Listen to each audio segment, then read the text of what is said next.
अच्छा ਇੱਥੇ ਹੀ ਆ ਗਈ। अच्छा जी आ खास ਹਾਂ तौर ਯਾਰ पे ਯਾਰ ਉਹੀ ਜਿੱਥੇ ਸੀ ਦਿਖਾਇਆ ਸੀਗਾ ਉਹ ਜੁੜਿਆ ਹੋਇਆ ਹੈ ਨਾ। ਅੱਛਾ ਹਾਂ ਢਿੱਲਾ ਛੱਡ ਪੂਰਾ ਢਿੱਲਾ ਪਿਆਰ ਦੇ ਤੋਂ ਦੀ ਪਿਆਰ ਕੇ ਤੋਂ ਢਿੱਲਾ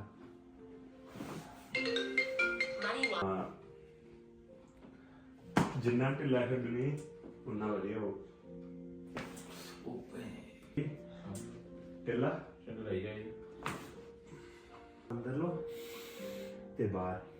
ਆ ਜਾਓ ਗੱਲ ਸਿਰਫ ਹੁਣ ਤੁਸੀਂ ਦੱਸਿਓ ਜੇ ਹੈ ਜੇ ਨਹੀਂ ਹੈ ਨਹੀਂ ਹੈ ਦੱਸਾਂਗੇ ਜੀ ਹੋਈ ਤਾਂ ਨਹੀਂ ਦਰਦ ਹੈਗੀ ਨਹੀਂ ਜੇ ਹੁਣ ਦੂਸਰੇ ਪਾਸੇ ਕਰੀਏ ਇੱਧਰ ਦਾ ਪਹਿਲਾਂ ਵੀ ਨਹੀਂ ਸੀ ਗੁੱਡ ਆਹ ਕੋ ਕਿੰਨਾ ਹੁਣ ਅੱਗੇ ਨਾਲੋਂ ਈਜ਼ੀ ਹੈ ਪਹਿਲਾਂ ਜਦੋਂ ਇਹ ਆ ਵੀ ਜਦੋਂ ਮੈਂ ਹੁੰਨਾ ਉਹ ਦੱਸਦਾ ਹਾਂ